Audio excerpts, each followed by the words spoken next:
They called him the Little Man, but his reach stretched from the swamps of Louisiana to the corridors of the White House. Carlos Marcello was no ordinary gangster.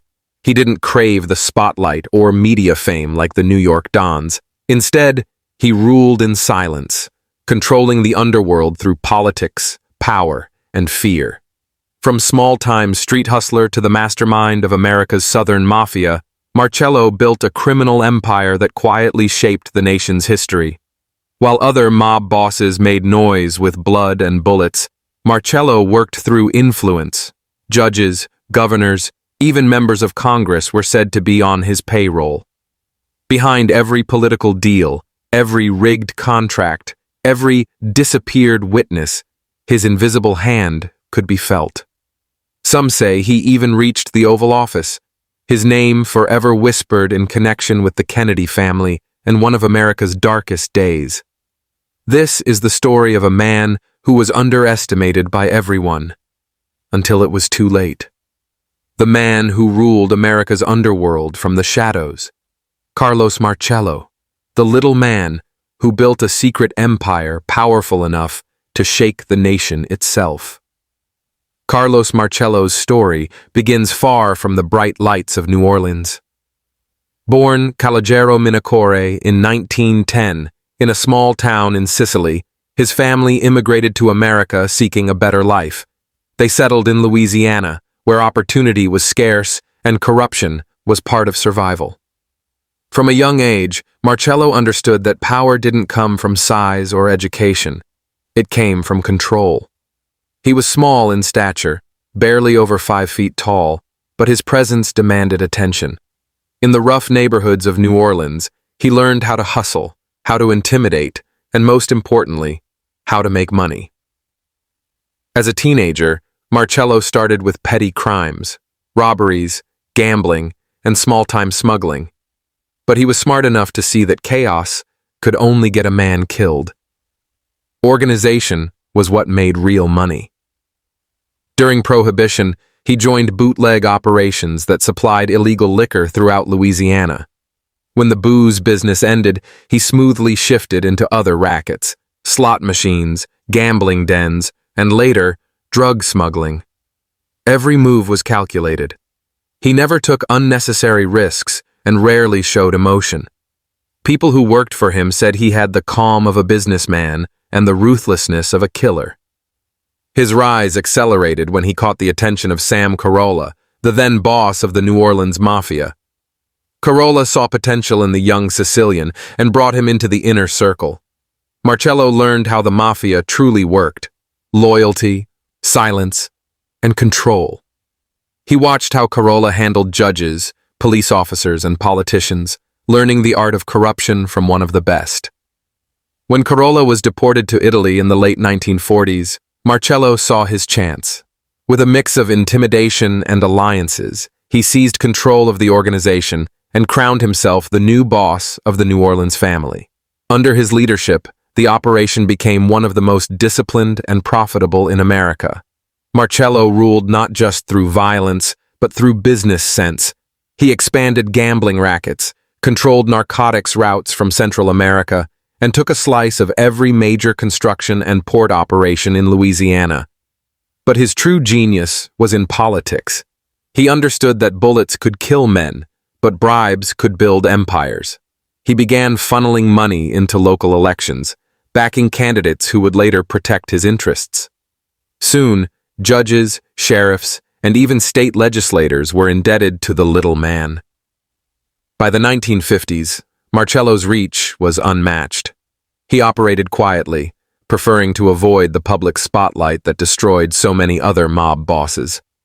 While the FBI focused on the flamboyant gangsters of Chicago and New York, Marcello's name stayed in the background, whispered in political corridors and backroom deals.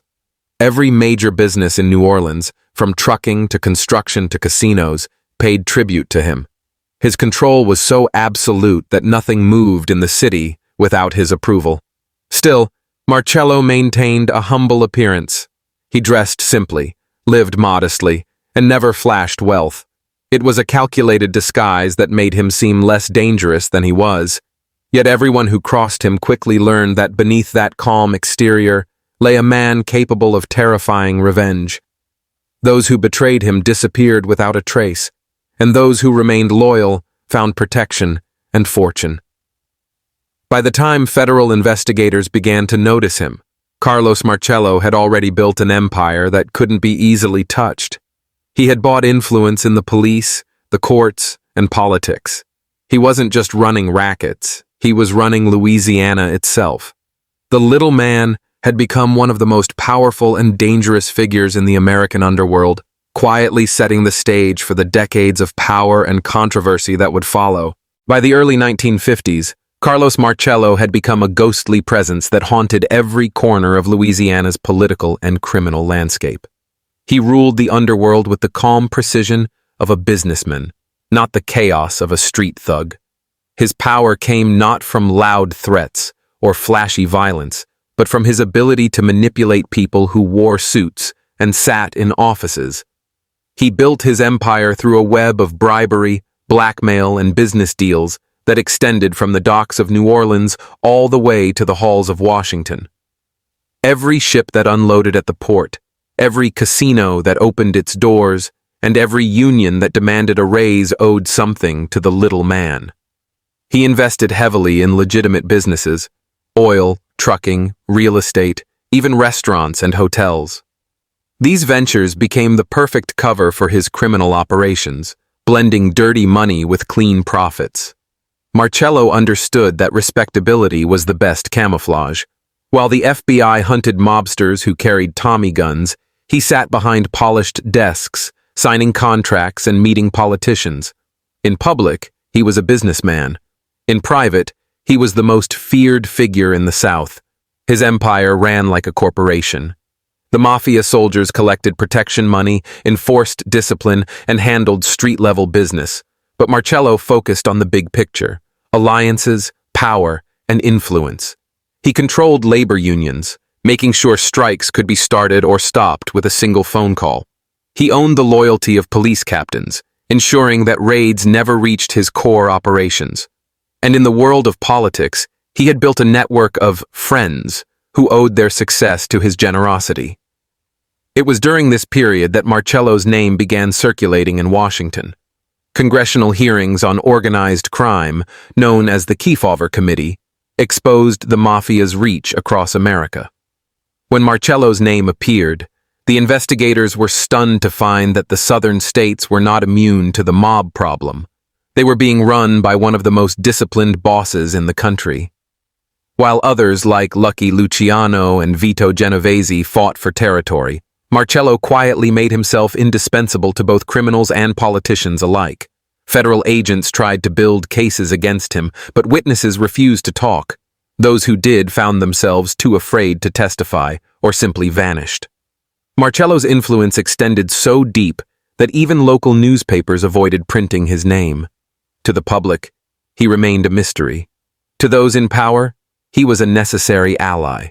He funded political campaigns, fixed contracts, and made sure that every deal went through him first. His money bought silence, and his silence bought safety. The FBI soon realized that Marcello's empire wasn't just about gambling or drugs, it was about control. His hold over Louisiana was so complete that even federal agents stationed there found themselves isolated and outmaneuvered. He built relationships with business elites, religious leaders, and even federal contractors, weaving his criminal empire into the very structure of society. Unlike other mob bosses, Marcello had no interest in expanding into New York or Chicago. He didn't need to. The Gulf Coast was his kingdom, and he ruled it with patience and precision. His low profile made him nearly untouchable. When the press called him the little man, it wasn't an insult, it was a warning. By the end of the decade, Carlos Marcello wasn't just the boss of New Orleans. He was one of the most powerful men in the country. Politicians dined with him, businessmen partnered with him, and law enforcement feared him. He had built a criminal empire so perfectly intertwined with legitimate society that tearing it apart would mean collapsing parts of Louisiana's economy itself. In a world full of violent gangsters and power-hungry dons, Marcello had mastered the true secret of organized crime: control without chaos, power without attention, and influence without exposure. The 1960s would become the most dangerous and defining decade of Carlos Marcello's life. By now, his empire stretched beyond Louisiana, with ties to Florida, Texas, and even Central America. But his quiet rule began to draw the attention of a new kind of enemy, one he couldn't bribe or intimidate. When John F. Kennedy became president and his brother Robert Kennedy took over as Attorney General, the U.S. government launched a relentless war on organized crime. For Marcello, that meant his time in the shadows was over. Robert Kennedy viewed Marcello as one of the key figures in America's mafia network and made it his personal mission to bring him down. In 1961, under Kennedy's direct order, immigration officials arrested Marcello in New Orleans. Without warning, he was deported to Guatemala, accused of entering the country illegally under false citizenship. It was a public humiliation meant to send a message. But Marcello wasn't a man who took humiliation lightly. Within weeks, he was back on American soil. Smuggled in through Central America, he returned quietly to his New Orleans mansion, furious and determined to get revenge. He felt betrayed and targeted by the government, especially by the Kennedys, whom he believed were destroying his livelihood while protecting others. From that point forward, his hatred of Robert and John F. Kennedy became personal. Whispers began to circulate in the underworld.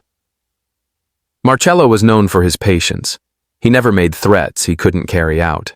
Yet those who knew him best claimed he began speaking of revenge in cold, calculated tones. One of his alleged quotes sent chills through investigators years later. "If you cut off the head, the tail will fall." To many, it sounded like a direct threat against the President of the United States. After John F. Kennedy's assassination in 1963, federal investigators started connecting dots that led back to Marcello. He had motive, money, and manpower. Lee Harvey Oswald, the alleged assassin, was from New Orleans, a city under Marcello's control. Jack Ruby, the man who killed Oswald, was linked to Marcello's associates in Dallas. Though no direct evidence ever tied him to the assassination, suspicions persisted for decades. The House Select Committee on Assassinations later concluded that Marcello may have had the motive, means, and opportunity to orchestrate the hit. Whether or not he was truly involved, Marcello's legend only grew. In New Orleans, he continued to run his empire as if nothing had happened. The FBI increased its surveillance, planting bugs, wiretaps, and informants all around him. But Marcello was always one step ahead.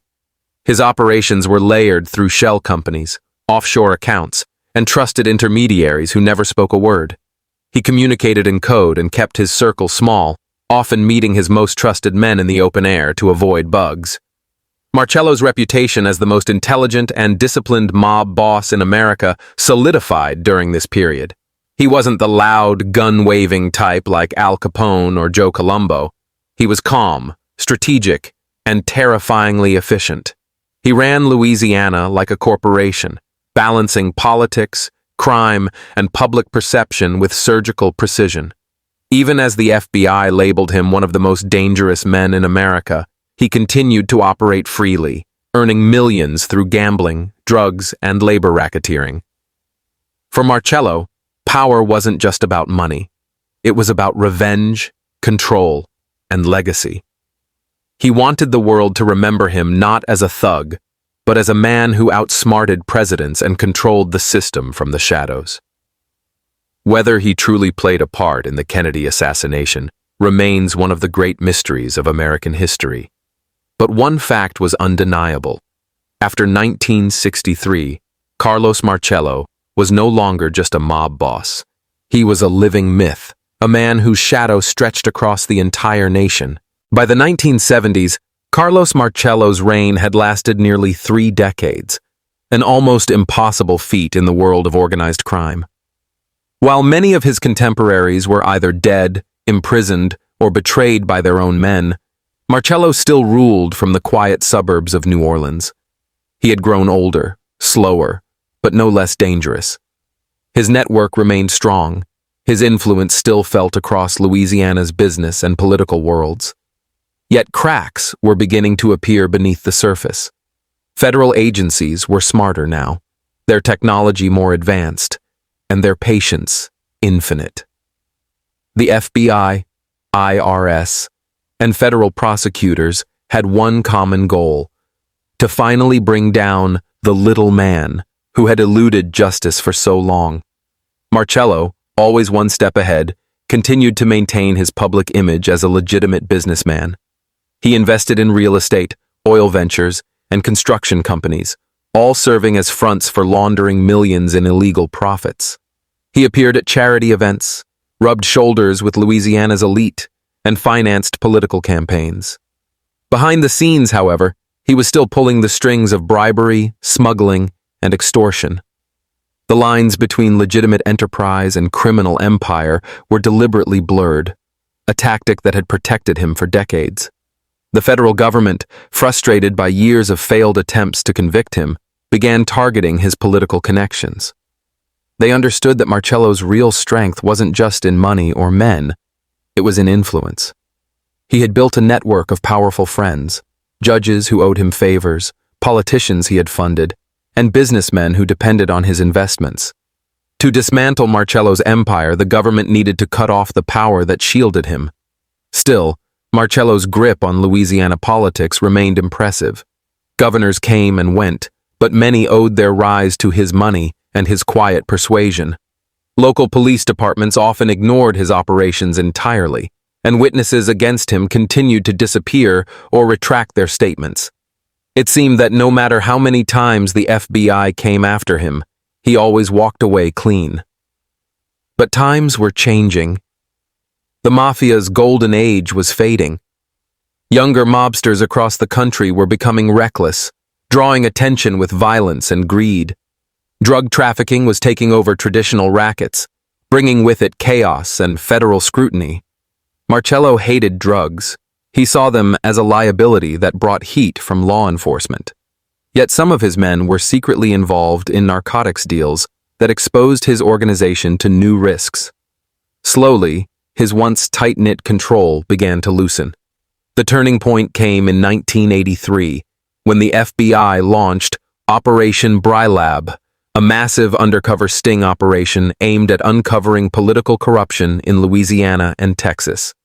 Agents posed as businessmen offering bribes for lucrative insurance contracts, and one of the targets was Carlos Marcello himself.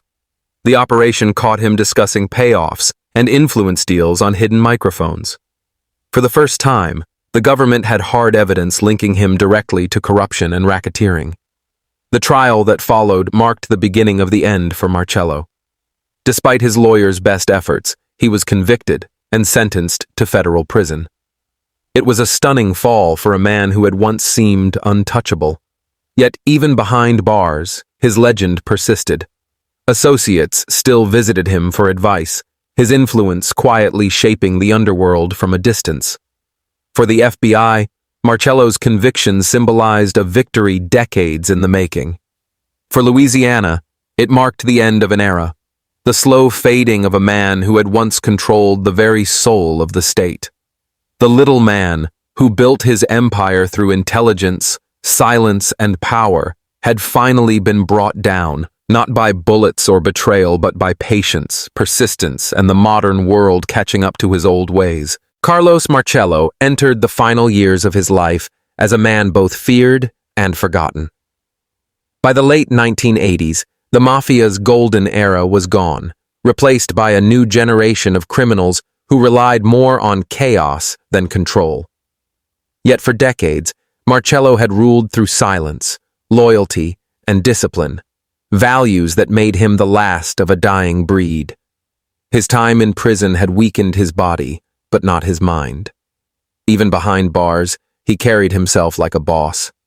Inmates treated him with respect, and guards knew better than to cross him. When Marcello finally walked free in 1989 due to health complications, he returned to a world that had changed beyond recognition. The man who once controlled New Orleans like his private kingdom now lived quietly in the suburbs, far from the power and money that had defined his existence. Many of his old allies were dead, in hiding, or imprisoned. The political connections that once protected him had long since vanished. But even as age slowed him, the fear of his name never disappeared. In Louisiana, people still whispered about how many politicians he owned, how many murders he ordered, and how deep his reach went into the nation's history. Conspiracy theories continued to swirl around him, most famously, the claim that he had orchestrated the assassination of President John F. Kennedy. Journalists, historians, and investigators revisited the case countless times, and Marcello's name kept resurfacing. Declassified documents, testimonies from former associates, and even government memos hinted at his possible involvement. One former FBI agent described him as the man who could have made it happen, yet no direct evidence ever surfaced. Marcello himself always denied it, insisting that the rumors were government propaganda meant to destroy him. Whether guilty or not, he never broke his code of silence. By the early 1990s, his empire was gone, his fortune scattered, but his legend had grown larger than ever. To the FBI, he remained one of the most influential and mysterious figures in organized crime. To locals, he was both villain and folk hero, a man who played by his own rules and beat the system for half a century. Even his enemies respected the way he operated. He had survived deportations, assassinations, and countless federal investigations, yet no one had ever truly defeated him. In 1993, Carlos Marcello died quietly at his home, surrounded by family, at the age of 83. There were no grand headlines, no public funerals, no final confessions. The little man, who had once ruled America's southern underworld, slipped away as quietly as he had lived. But his influence remained. His rise from immigrant street hustler to one of the most powerful mob bosses in U.S. history was a testament to intelligence, patience, and ruthless ambition. To this day, Marcello's story stands as one of the most fascinating chapters in American crime history. He was more than just a gangster. He was a strategist who understood power better than most politicians.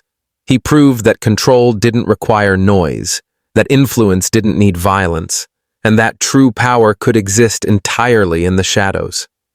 Carlos Marcello built his empire on silence, survived on manipulation, and died as a mystery. Some say he took America's darkest secrets to the grave.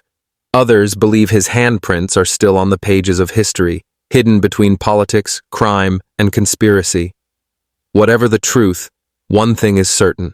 The little man left behind a story far too big to ever be forgotten.